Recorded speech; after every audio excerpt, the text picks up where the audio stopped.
उनके काम से प्रभावित होकर कुछ अमीर लोग मदद करते थे और इसी तरह देश विदेश में भारतीय संस्कृति के मठ बनने लगे।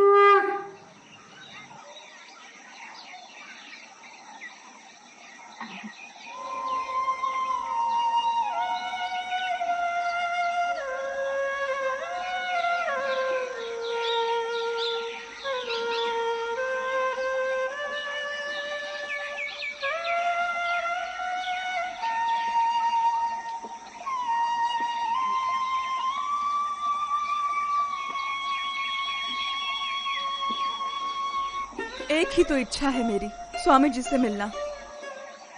पिछले 2 महीनों से तू कहाँ कहाँ घुमा रही है मुझे, कभी मंदिर तो कभी सभा, अब इस जंगल में लेके आई हूँ। चलो ठीक है, मुझे मिलना ही है स्वामी जी से। क्या करूँ माँ, कचहरी में आजकल रजिस्टर होता है। मुझे जैसे जैसे खबर मिलती है, कहीं कोई सभा हो रही है, तो मुझे जो खबर मिलती है मैं उस हिसाब से आपको हर जगह लेके चलती हूँ। मुझे आपको मिलाना ही है, इसलिए मैं आपको यहाँ लेके आई हूँ। चलो ठीक है।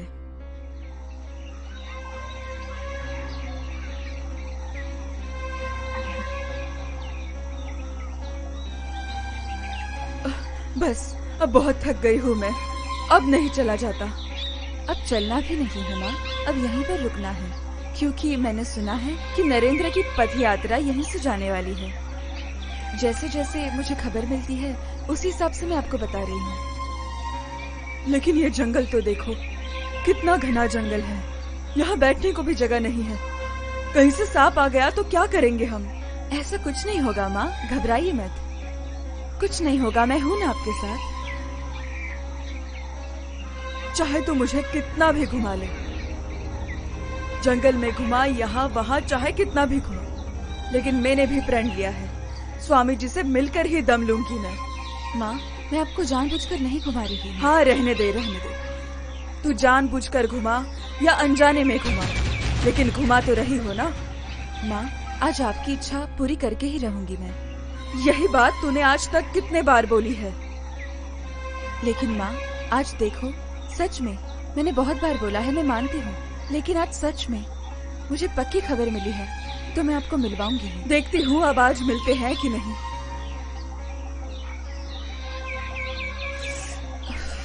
सूरज भी सर पर आ गया है, पहला प्रहर भी निकल चुका है। पता नहीं और कितना समय लगेगा इस घने जंगल में, और हमारे सिपाही भी नहीं दिख रहे हमारी रक्षा के लिए। तुम कह रही थी कि हमारे सिपाही आए हुए हैं, कहाँ पर है? माँ, कचहरी की तरफ से सिपाही आए हुए हैं। आप अगर चाहती हैं तो मैं उन्हें बुला सकती हूँ। हम तो महिला है, इसलिए वो लोग दूर खड़े हैं। आप अगर कहें तो मैं लेकर आऊँ? नहीं नहीं, मैं अकेली नहीं रुक सकती हूँ। 1 मिनट के लिए रुक जाइए माँ। नहीं, बिल्कुल नहीं।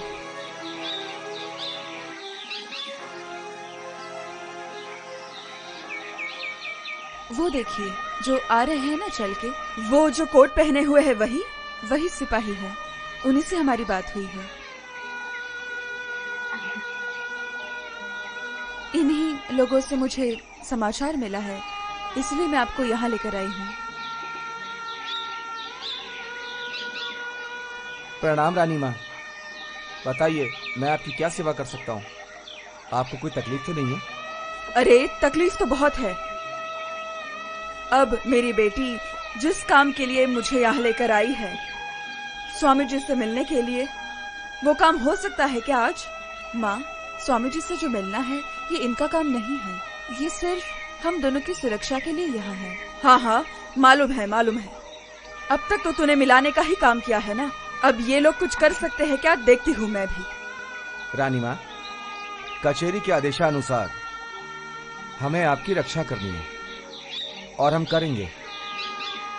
और रही बात वो स्वामी जी की, तो हम अपने अनुभव से कह सकते हैं, जहाँ तक हम जानते हैं, हमारा ज्ञान है कि बहुत से लोग इसी रास्ते से पद यात्रा करते हैं, तो मेरा अंदाज है कि स्वामी जी भी यहीं से ही जाते होंगे। तो फिर फायदा क्या है?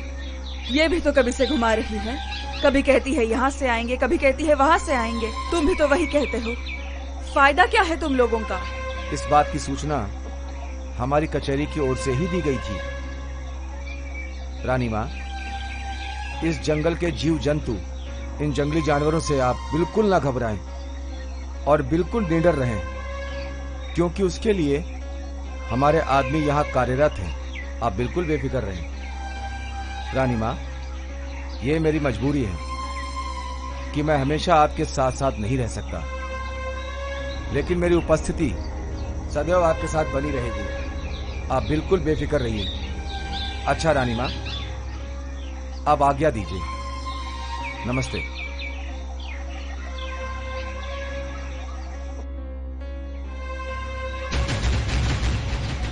बेटी, और कितना समय लगेगा?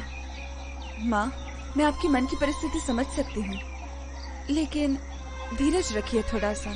हमारी रियासत भी तो कोई छोटी रियासत नहीं है। उनके पास बार बार हमने संदेशा भेजा है, तो कोई इतनी बार मना तो नहीं करेगा। वो मिलेंगे जरूर, थोड़ा धीरज रखिए।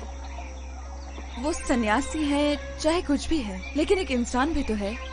इस बार जरूर मिलेंगे, बस थोड़ा सा धीरज रखिए। इसलिए मैंने तुमसे कहा था कि हम टांगा लेकर चलते हैं। माँ, अगर हम टांगे से चलते, वो तो चलकर आने वाले थे और हम टांगे से, हम उनसे पहले कहीं और पहुँच जाते तो हमारी मुलाकात भी नहीं हो पाती। इसलिए मैंने आपसे कहा कि हम टांगे से नहीं चलकर जाते हैं। तुमको ये बात पता है कि स्वामी जी कलकत्ता सिटी से निकल चुके हैं, तो अब तक उन्हें यहाँ आ जाना चाहिए था। अब तक यहाँ नहीं आए हैं, और फिर उनको कुछ अड़चन आई होगी रास्ते में। क्या हुआ क्या नहीं, कुछ रुकावट भी तो हुई होगी। तो फिर क्या करे? हमारा यहाँ ना बेकार हो गया ना? नहीं माँ, वो मध्य प्रदेश जाने वाले हैं। इंदौर सिटी में उनकी एक बैठक है, तो वहाँ जाने के लिए वो यहीं से होते हुए जाएंगे। उससे पहले वो कहीं भी रुकने वाले नहीं हैं। ये सूचना मिली है, इसी वजह से हम यहाँ रुके हुए हैं।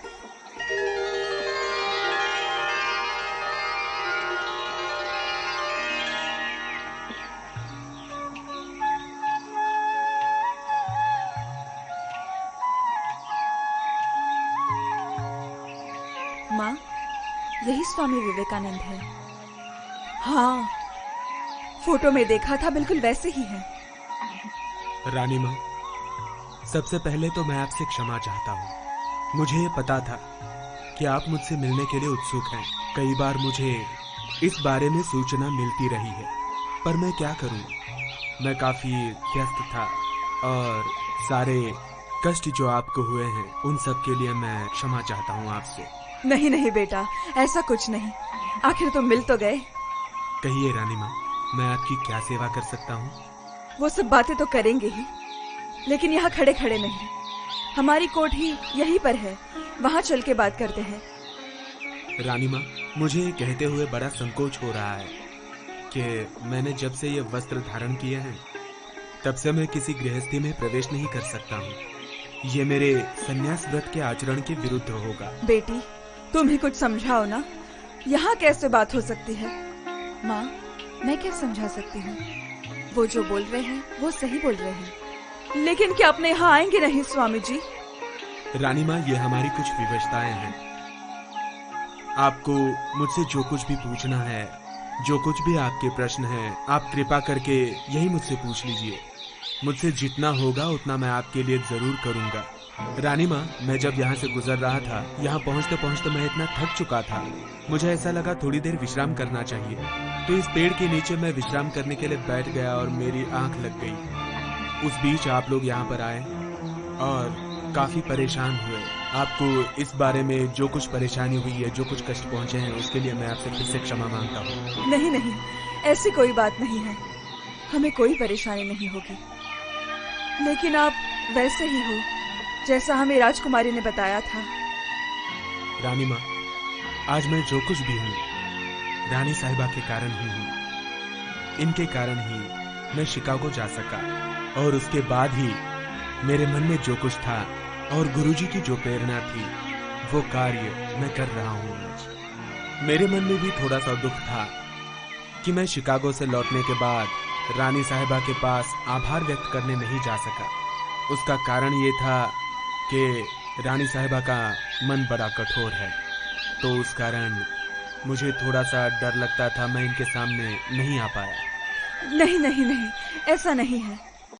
हमारी राजकुमारी जितनी ऊपर से कठोर है उतने ही अंदर से बहुत कोमल है। मैं उसको जानती हूँ। मुझे पता है, जब राजकुमारी तुमसे पहली बार मिली तो बहुत कठोरता से मिली थी, लेकिन वो उसके स्वभाव का एक भाग है। वो कठोर नहीं है, बहुत ही कोमल है। अगर ऐसा नहीं होता तो क्या वो रियासत के कायदे कानून के खिलाफ जाकर तुम्हारी मदद करती? और उसके लिए उसे जो दंड मिला था वो भी भोगने के लिए वो तैयार हो गई थी। रानी माँ, आपकी बातों से मुझे बहुत बल मिला है और इसी वजह से मैं आज रानी साहिबा का बहुत बहुत आभार व्यक्त कर रहा हूँ। नहीं ठीक है, लेकिन इस वक्त रानी माँ आपसे मिलना चाहती हैं। उनका कुछ खास काम है आपसे। लेकिन ये सब कागज, दस्तावेज, कचहरी के कामकाज यहाँ पर कैसे हो सकते हैं? रानी माँ, लेकिन ऐसा कौन सा काम है जिसमें कागज और दस्तावेज की जरूरत है? देखिए स्वामी जी, आप इस छोटी सी उम्र में अपना घर बार परिवार छोड़कर आपने ये वस्त्र धारण किए हैं और गुरुजी के मार्गदर्शन पर अपने भारतीय संस्कृति का प्रचार प्रसार आप कर रहे हो। ये बहुत ही प्रशंसनीय है और मैं इससे बहुत ही प्रभावित हुई हूँ। आपने हमारी रियासत का नाम तो सुना ही होगा। ये बहुत बड़ी है और इसमें बहुत सारे प्राविधान भी हैं। हम ये चाहते हैं कि आपके इस महान कार्य में हम भी थोड़ा बहुत सहयोग करें। इस संपत्ति से आप एक संस्था या मठ बनाएं जिससे आपकी इस कार्य को गति मिले। आप ये जो कार्य कर रहे हैं उसमें हमारी पूर्ण सहमति है और इसीलिए हम ये चाहते हैं कि ये कार्य आगे चालू रहे। इस कार्य के लिए जो भी कानूनी कार्यवाही की जरूरत है वो वकीलों से मिलकर हम कर लेंगे। रानी माँ, आपकी ये बातें मेरी सराखों पर। आपकी इन्हीं बातों से मुझे बल मिलता है और उसी साथ एक विशेष प्रेरणा मिलती है जिससे मैं अपने कार्य को दुगनी गति से कर सकता हूँ। रानी माँ, आप इसके बारे में जो भी कागजी कार्रवाई, कानूनी प्रक्रिया है आप कीजिए। मैं शीघ्र ही कलकत्ता वापस आकर आपसे संपर्क करता हूँ। रानी माँ, अब मुझे आज्ञा दीजिए ताकि मैं अपने मार्ग पर आगे बढ़ सकूं। स्वामी जी, मैं आपके भोजन के लिए ये लेकर आई हूँ, कृपया इसे स्वीकार करें। रानी साहिबा, इसके लिए मैं आपका बहुत आभार व्यक्त करता हूँ, लेकिन मैं ये ले लूंगा। मुझे कितने समय तक ये काम आएगा? एक समय, दो समय, उसके बाद तो फिर हमारी वही दिनचर्या है, कभी मिले कभी ना मिले। मुझे आदत लग जाएगी इसकी, फिर मैं आपको कहाँ ढूंढूंगा? इसे रहने दीजिए। नहीं बेटा, ठुकराओ मत इसे। राजकुमारी ने बहुत ही प्यार से तुम्हारे लिए बनवाया है। ले तो मैं लूंगा, लेकिन राजमहल में तैयार किया हुआ यह व्यंजन, ऐसा भोजन मैं दोबारा जब खाने की इच्छा होगी तब मैं इन्हें कहाँ ढूंढूंगा? स्वामी विवेकानंद के मुंह से ऐसी बातें शोभा नहीं देती। नहीं बेटी, ये तो मजाक कर रहे हैं। ये लीजिए। ले तो मैं लूंगा। रानी माँ, अब मुझे आज्ञा दीजिए। हाँ बेटा, मैं तुम्हारी राह देखूंगी।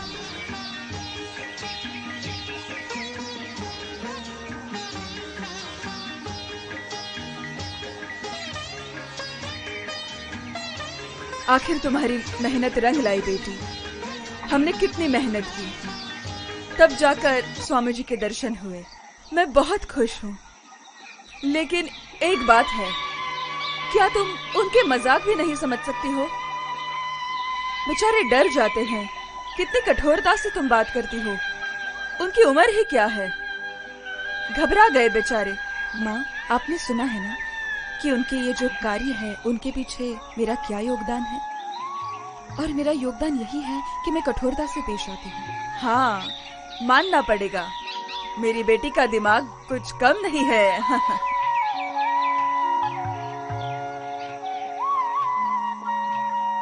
माँ, आपने कुछ सोचा है इस बारे में? हाँ, तुमने वकील जगदीश का तो नाम सुना है ना? जी हाँ। हाँ, वो कचहरी के बहुत बड़े वकील है और बहुत पुराने भी है। तो उनसे चर्चा के लिए मैंने समय मांगा है। अपनी जो संपत्ति है उसमें से स्वामी जी को किस तरह से कुछ हिस्सा दिया जाए, तो उनसे सलाह मशवरा करके स्वामी जी को सुपुर्द करेंगे। और मैंने बाकी सदस्यों से भी सहमति ले ली है। तुम्हें तो कोई एतराज नहीं है ना? जी नहीं माँ, मेरी पूरी सहमति है।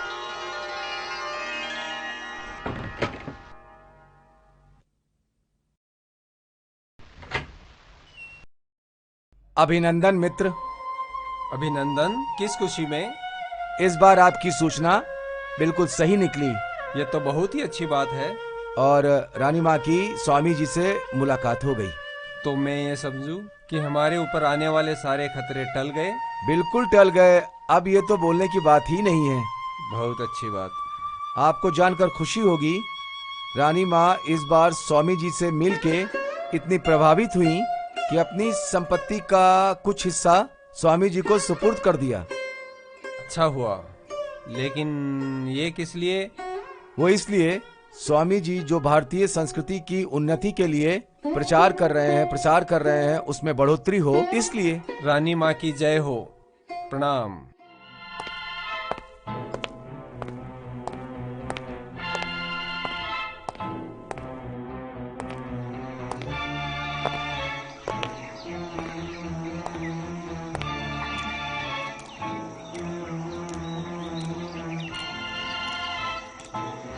रानी माँ, रानी साहिबा नमस्कार। जी नमस्ते। नमस्ते रानी माँ। नमस्ते। रानी साहिबा नमस्ते। नमस्ते। नमस्ते। नमस्ते। ये थोड़ी इमारत बन रही है तो जगह यहाँ पर थोड़े कम है, तो कुछ आपको नहीं, थोड़ी दिक्कत कोई है। बात नहीं। हम लोग यहीं पर कहीं बैठ के बात ठीक है, चलिए करेंगे। आइए। ठीक है।